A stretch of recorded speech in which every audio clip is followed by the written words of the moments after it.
In lesson 4, we talked about male and female understandings. When you watch spirit science, you have two choices in how you understand it. You can come from the left brain, take notes, and carefully see the logic in each step. Or you can come from the right brain, just let go and don't think, feel. Watch it like a movie, expanded, not contracted. Either way it will work. My advice is to try and see both angles if possible. It is through balance that spiritual health returns. Whichever way you take it in, the fact that you are watching is what matters. And what you receive is what you were meant to receive. Today's lesson will be separated into 3 parts. First, we're going to talk about existence of extraterrestrial life. Then we're going to take a look at human life before recorded history. And finally end with why things are happening on Earth today.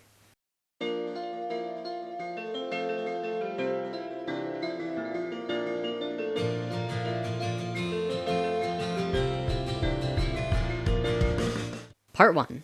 The Dogon Tribe, Sirius B, and Dolphins. There is an African tribe near Timbuktu called the Dogons, who hold information that would be absolutely impossible to know according to today's standards. See, the Dogons have a cave on their land that stretches back into a mountain, and in this cave are drawings over 700 years old. Now, the brightest star in the sky to us is called Sirius, now called Sirius A. If you look at Orion's belt, following it downwards to your left, you can see it. The information in the Dogon cave specifically showed the star Sirius. They're very specific about the star, and they have a diagram of not just Sirius' rotational pattern, but a small star orbiting it. They say it's very, very old and very small, and made out of the heaviest matter in the universe. They also say that it takes close to 50 years for this small star to rotate Sirius.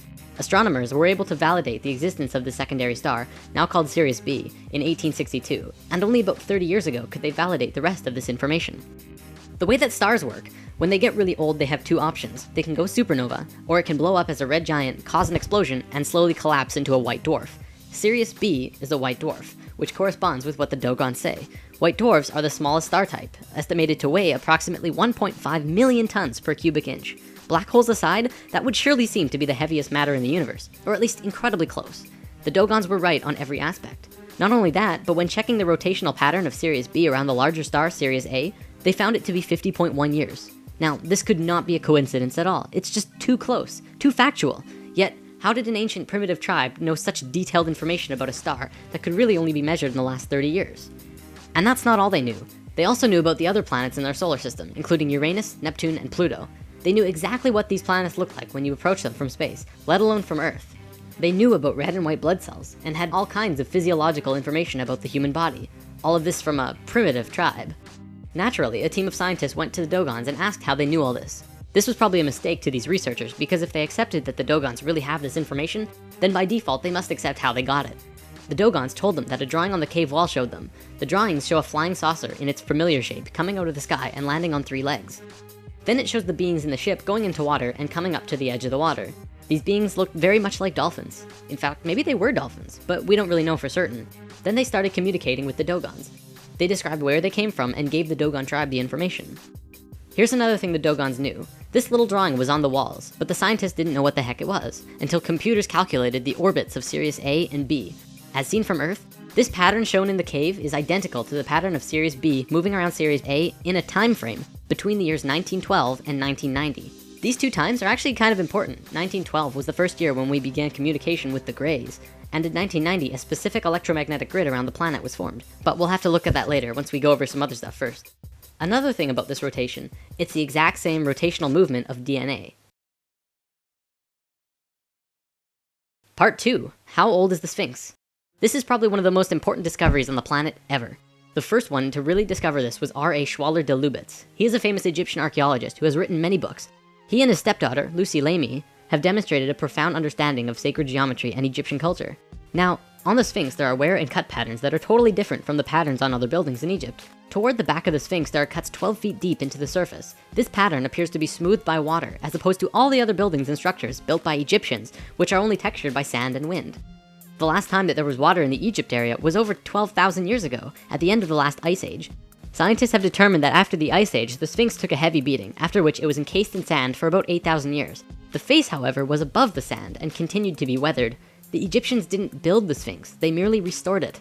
Of course, Egyptologists have been slow to adapt to this new incredible discovery, but I think we know why. See, there are around 5,000 Egyptian archaeologists in the world, and they all pretty much agree with each other in most ways. They make little changes, but not too many, and most agree on the age of the pyramids. All of these archaeologists are Muslim, with a few exceptions, and their holy book is the Quran. Please understand that I'm not trying to discredit a major religion, but the Quran says that creation began about 6,000 years ago. So if a Muslim were to say that the building is 8,000 years old, he would be disputing their Bible. They cannot do that, and so they won't even talk about it. Another thing that's actually incredibly interesting, the Sphinx has a body like this, and a head like this? That's rather unproportional, isn't it? Not only that, but the Sphinx is actually facing a very specific direction. It is an astronomical marker. The Sphinx is in the shape of a lion. If it were built when Egyptologists say it was, that would be only 2,500 years ago, while the constellation of Taurus was in the sky. The only logical time for the Sphinx to be built when it was when the constellation Leo was in the sky, during the 11th millennia BC. The time that matches exactly where our new findings say that it would have been built. In the past, when something new like this was discovered that has a major influence on the viewpoint of the world, it takes about 100 years for it to get to the average person to say, oh yes, that's true. But this time, it's happening a lot quicker because of the internet. Now scientific circles are actually beginning to look at the words of Plato in a new light when he talked about another culture, another continent, from a dim past called Atlantis. The Sphinx is the largest sculpture on the planet. We know it was not done by hairy barbarians, but by a very sophisticated culture. And it was not done by anybody we now know here on Earth. From a scientific point of view, this is the first solid evidence to be accepted about the true age of civilization.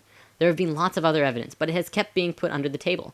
Now we have the accepted evidence that there absolutely had to be someone on Earth who was highly civilized as early as 10,000 years ago. This is just the beginning of how we are going to completely change our view of who we think we are. Part 3. Earth's relations to the cosmos.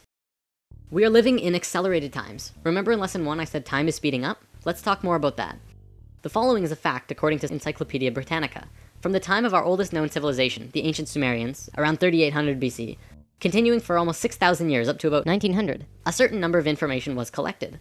Let's say for simplicity's sake, that in that time we learned one bag of facts. 50 years later, from 1900 to 1950, our knowledge doubled. That means it took 6,000 years to get a bag of facts, and in 50 years, we got another one. Amazing! But then in the next 20 years, we doubled it again. And then in 10 years, we doubled that. And now we're getting bags of facts every month, maybe within days, I don't even know.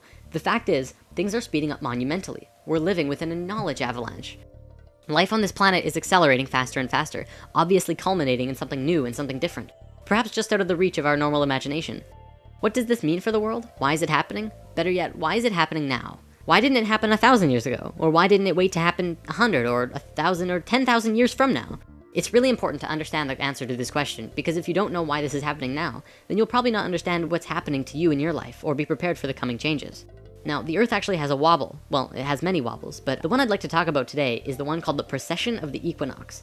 Essentially, what this is a rotation that the planet does, which completes a cycle once every 26,000 years.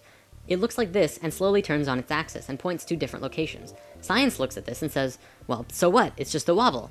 But by looking at what the ancient civilizations knew, you see a more complete image. The point actually points to and away from the center of the galaxy. The center of the galaxy is where most of the energy and the most consciousness is. It's not just light up there, you know. So, in this diagram is our rotation. Here's the tip pointing towards the center of the galaxy, and here's the farthest pointing away. The ancient Sanskrit writings that also talks about this precession call this going with the galactic wind. The Sanskrit writings say that there are two very important places on this wobble. One is at A, and one is at C. Not the very tips as you might think. There are also important places at D and B, but not as important as A and C. According to these ancient writings, as we hit position A, we begin waking up. And as we hit position C, we begin to fall asleep. We continue on the cycle, but every time we make a full rotation, we wake up more and more. It works the exact same way as day and night on Earth. You go through this cycle every day, waking and sleeping. But every day, you become a little more conscious. You learn new things. You don't do the same things over and over. I want to talk about religion for a bit, because you can definitely see this wobble over recorded human history. See, when we were the ancient Egyptians, Sumerians, and Mayans and such, we were incredibly wise. We may not have known all of the advanced intricacies of the world that we do now, but we knew about the precession of the equinox, and we had an advanced geometric understanding of the universe that we're going to talk about soon. Then we got dumber and became all philosophical, not quite knowing anymore, but still able to understand many things. This is where things like the Fibonacci sequence and pi and the golden ratio were discovered. And then we got dumber still, and it was around this time that we had a real solid formation of most of today's religions. But you have to remember that these religions were based on earlier writings. They were written by people who understood far more than they did. They just couldn't make sense of it, and that's why many Bible stories just seem ridiculous. Ultimately though, every religion did spawn from a more conscious understanding, so you can't discredit religions completely. You just have to trace them back a bit further. You'll also see looking back that we went from a more female-oriented understanding to an incredibly male way of looking at things, very strict and orderly. Not much room for creative thought, it has to be 100% logic-oriented. Back to precession. The Tibetans and Hindus also had these time periods called yugas, which were simply ages. Each yuga had a descending and ascending phase. Many of those who follow New Age beliefs will tell you that we're moving into the age of Aquarius, but not many people know what that means. Well, we're right here on the precession of the equinox, just about at point A. Remember, this is a really important time for us, not just humans, but all of Earth, and perhaps maybe our solar system. This is a chart showing the precession scale with our constellations. The astronomical sign that we see in the sky when we hit point A will be that of Aquarius. Are you ready for this? The big finisher? Can you guess when we're going to hit point A exactly? The Mayans figured it out.